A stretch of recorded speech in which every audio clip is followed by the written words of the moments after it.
Coucou les amis, nous sommes, si je ne me trompe pas, le 27 juillet 2021 et il y a 2 semaines où je n'ai pas publié de vidéos. Les énergies, elles étaient vraiment très basses. Et je vous ai dit que moi j'ai choisi de m'écouter et de faire des vidéos quand les énergies me le permettent.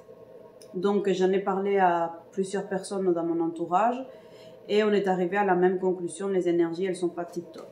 Quand les énergies sont pas tip top, j'évite aussi de regarder les vidéos des autres personnes, des collègues qui y font. Parce que en fait ça va vous induire en erreur. En fait c'est comme si vous étiez dans un vase avec de l'eau et de la boue et que vous le secouez. Et vous essayez en fait de voir qu'est-ce qu'il y a à l'intérieur. En fait on voit rien. Donc on aura beau à vous expliquer, on aura beau à vous faire les cartes, on aura beau à vous donner des suggestions et tout ça, mais ça ne prendra pas. Ça ne prendra pas parce qu'on ne voit rien. Vous êtes complètement noyé dans vos pensées, vous êtes complètement noyé dans vos interrogations et du coup vous n'arrivez pas à avancer, vous n'arrivez pas à voir et à comprendre quels sont les enjeux. Donc à ce moment-là, moi ce que je vous conseille c'est l'introspection. Une introspection sans question. C'est-à-dire, des fois on se met dans l'introspection et du coup on déprime plus. Pourquoi ça m'est arrivé? Ma vie elle n'a pas de sens. Voilà l'âge que j'ai et j'ai rien réalisé de ma vie. Bon quand même, je sais si, mais bon c'est pas suffisant. N'importe qui peut avoir ça. Et du coup on rentre dans une spirale plutôt descendante. Donc, quand je parle d'introspection, ça veut dire d'attendre que les choses passent. Attendre que la vague, ouf, elle passe, mais pas de façon passive. Vous pouvez attendre en faisant une méditation. Si vous n'arrivez pas à méditer, il y a des vidéos où on vous donne des exercices de relaxation. Vous pouvez fermer les yeux, faire de la visualisation et je vous assure, ça fonctionne. C'est ce que je fais, donc je les pratique et ça me fait vraiment du bien.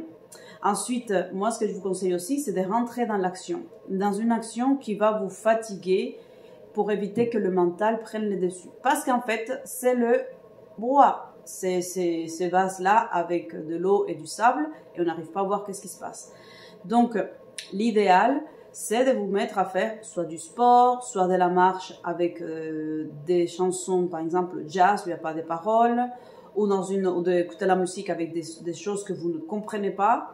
Pourquoi? Parce que si vous rentrez, si vous vous dites tiens je vais aller marcher, et là vous mettez des chansons, ben forcément il va y en avoir une qui va vous rappeler la problématique dans laquelle vous êtes, ou qui va vous donner des idées sur les suppositions, les hypothèses des réponses à vos questions. Donc tout ça c'est pour vous dire, c'est important de se protéger. Ces conseils que je vous donne, c'est des choses que j'ai appliquées sur moi parce que je suis quelqu'un qui réfléchit énormément. Quand mon mental, quand ma tête, elle s'arrête de penser, je dis bingo, alléluia, parce que moi-même, je me fatigue. Je prends aussi de la distance avec mes amis, pas parce que je les aime pas, mais parce que j'ai l'impression que je ressemble à une Calimero. Et oui, on m'a fait, et puis on m'a dit, et puis ça avance pas, et puis la vie n'a pas de sens. Et donc là, je tombe dans un truc et j'ai l'impression en fait de plomber les autres. Donc, soit j'envoie juste un petit message en disant coucou, j'espère que tu vas bien, moi aussi. Je prends le temps pour, et là je dis pour méditer, pour réfléchir à ma situation, etc.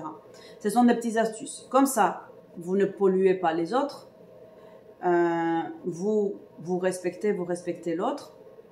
Et vous pouvez aussi, s'il y a des amis qui disent « Non, mais t'inquiète pas, tu peux en parler, etc. » Alors là, ça dépend de la confiance qu'on a avec ses amis, ça dépend des accords qu'on a passés. Est-ce que c'est mon tour de te polluer? Et après, ben, quand c'est le tien, ben, je suis là pour toi. Donc ça dépend des accords. Il y a des personnes qui disent « Non, je n'ai pas envie de me polluer, donc je ne pollue pas les autres. » Ça, c'est chacun qui prend ses décisions. Dans tous les cas, je vous ai donné quelques petites astuces. J'espère que ça va vous aider. Alors, revenons à nos moutons. Quelles sont les énergies de ces 2 derniers week-ends? Ça, pour moi, ça me semble indispensable. Alors, je vais demander à mes anges, amis, donc, les cartes, ce n'est pas seulement pour voir qu'est-ce qui s'est passé, qu'est-ce qui va se passer dans l'avenir, mais on peut voir aussi quelles étaient les énergies, quels étaient les enjeux, qu'est-ce qu'il fallait comprendre, et que peut-être on est encore dans ce petit brouhaha et qu'on n'arrive pas trop à voir pourquoi on était dans ces énergies-là. Pourquoi ça nous arrive. Donc, allez, les amis, on va vous apporter des réponses. l'oracle, il y a des gens qui m'ont posé la question, donc c'est l'oracle d'Angela, c'est un oracle que moi-même j'ai créé et qui fonctionne vraiment super. Pas parce que je l'ai fait, mais parce que je le compare avec, je m'en sers avec, des fois je fais des tirages avec plusieurs oracles et en fait ils se répondent, ou sont les mêmes en fait. Quand je mets, par exemple, j'ai la carte masculin, ben, si je prends l'oracle miroir, ben, il va voir la carte masculin, ou l'homme, ou la femme, etc. Allez, on y va.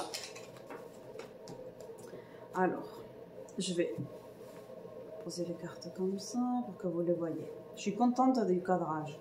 En fait, il fallait enlever la coque du téléphone. Alors, ok. Qu'est-ce qu'il fallait comprendre de ces 2 dernières semaines? Tout d'abord, vos finances. Il était temps peut-être aussi de mettre de l'ordre au niveau de vos finances. L'argent, c'est une énergie. C'est une énergie aussi qui donne une valeur aux choses, une valeur aux objets. Quand vous avez une certaine somme, vous pouvez acheter un certain nombre de choses ou vous payer un certain nombre de services. Donc, les finances, elles sont là aussi pour nous dire, en fait, nous donner un petit peu dans quel équilibre on est.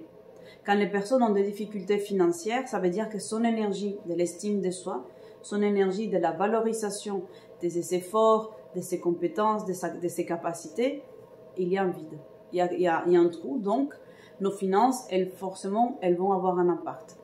Les personnes qui ont du mal avec l'argent, parce qu'elles se disent non, mais moi tu comprends bien, je suis trop spirituelle, l'argent c'est de ce bas monde, moi je suis de là-haut.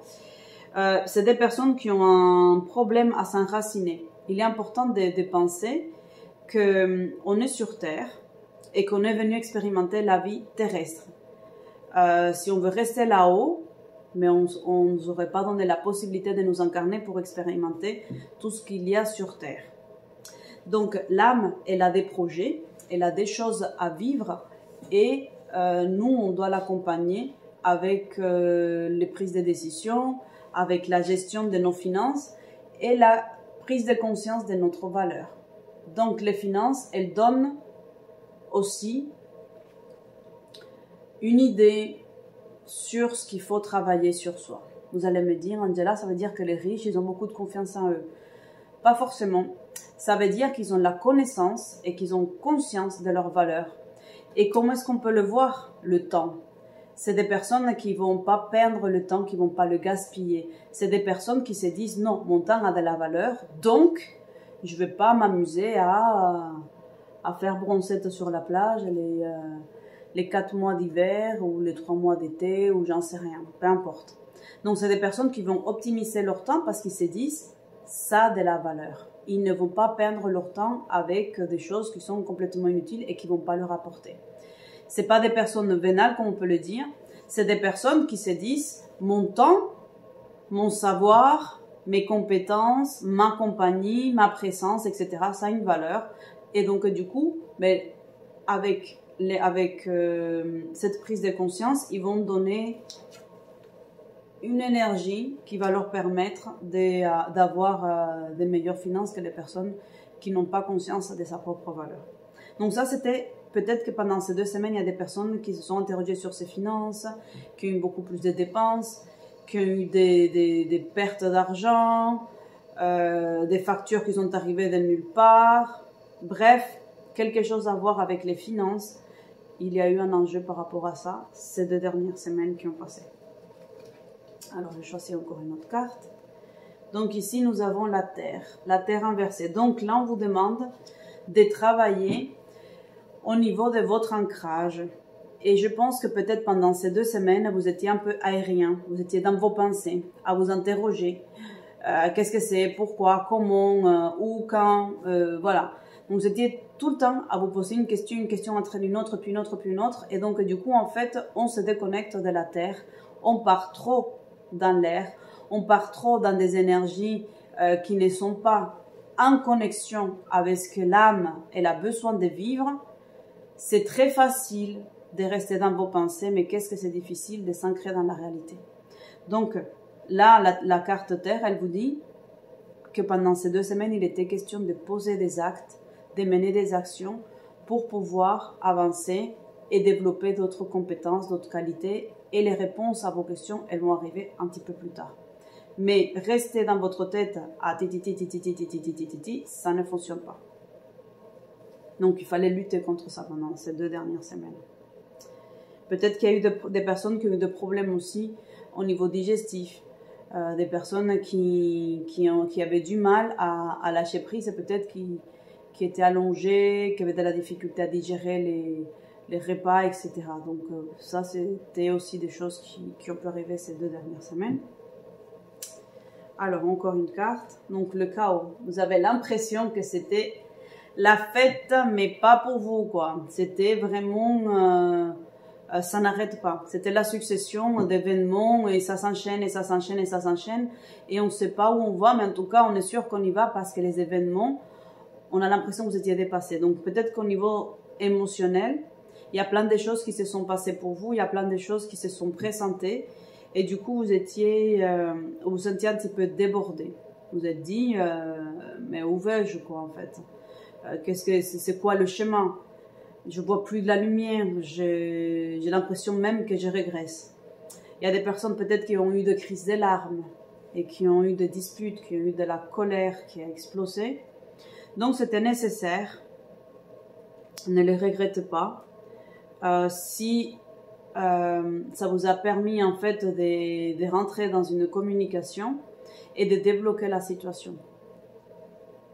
Donc voilà. Je pense que c'était pas la fête pour vous. Je pense que c'était 2 semaines compliquées. C'était 2 semaines où on ne savait pas comment il fallait avancer. Et en tout cas, moi, je suis heureuse pour vous que ces 2 semaines, ce soit fini. Alors, balance. Donc, en fait, il s'agissait de retrouver un équilibre. Vous étiez en train de lutter pour trouver votre propre équilibre et vous avez l'impression qu'on l'avait détruit. C'est comme si vous êtes en train de mettre une pierre sur une autre. Vous êtes en train de fabriquer quelque chose qui était, selon vous, équilibré et bien. Et puis finalement, il y a le chaos qui est arrivé et qui vous a déstabilisé. Et du coup, il y a eu beaucoup d'incompréhension. Donc moi, je pense que pendant ces 2 dernières semaines, vous étiez dans l'incompréhension et vous étiez en train de chercher l'équilibre. Donc, l'enjeu, c'était de trouver l'équilibre ces 2 dernières semaines. De ne pas vous laisser polluer par toutes ces questions qui ont pu émerger dans votre tête et plutôt d'essayer d'avancer et de poser vos limites. Donc, il était aussi question de savoir où sont vos limites, qu'est-ce que vous pouvez accepter et quelles sont les choses qu'en fait, elles ne sont pas négociables. Donc voilà, la prochaine vidéo que je vais vous faire, c'est des vidéos concernant les relations amoureuses, les personnes qui sont célibataires et les personnes qui sont en couple, comment est-ce que vous pouvez gérer cette relation donc au niveau des énergies. Qu'est-ce qui est en train de se passer, qu'est-ce qui se joue pour vous. Voilà, j'espère que cette vidéo vous a plu. Je vous envoie en tout cas des bonnes énergies et surtout, gardez le sourire. Et je vous dis à bientôt. Ciao, ciao, ciao.